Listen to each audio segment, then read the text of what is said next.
Ce n'est pas la réponse à laquelle les téléspectateurs s'attendaient.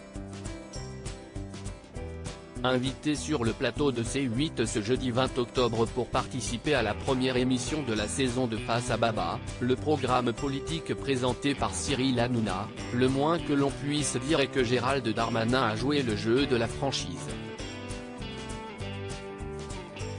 Dès la première question, qui a logiquement porté sur l'affaire Lola, la jeune adolescente retrouvée morte dans une valise en plein cœur du 19e arrondissement de Paris.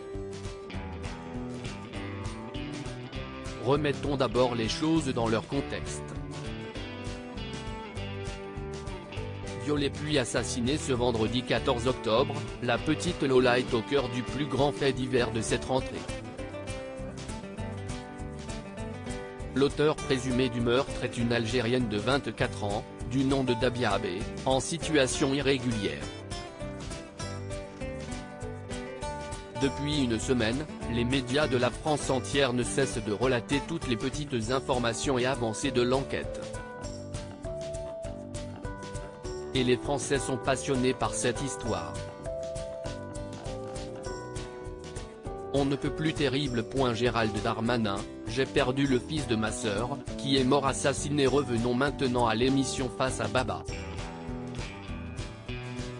Voici le tweet montré par Cyril Hanouna pour obtenir une réaction du ministre de l'Intérieur. Une enfant de 12 ans séquestrée, violée et tuée par une personne en situation irrégulière et expulsable depuis le 30 septembre 2022, ça vous dirait de faire votre boulot ?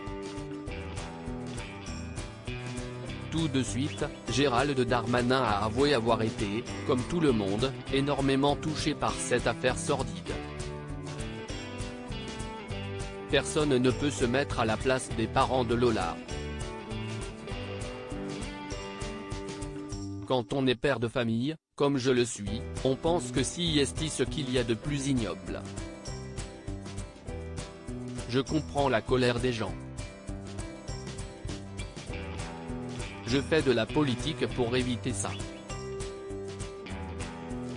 Mais le ministre de l'Intérieur a également dévoilé avoir été touché lui aussi par un terrible drame personnel. Vous savez, ça me touche d'autant plus que moi aussi j'ai connu un drame familial, de perdre un enfant, le fils de ma sœur, qui est mort assassiné dans des conditions extrêmement ignobles. Je sais ce que ça fait comme dévastation dans une famille. Je sais que les parents ne sont plus jamais comme avant.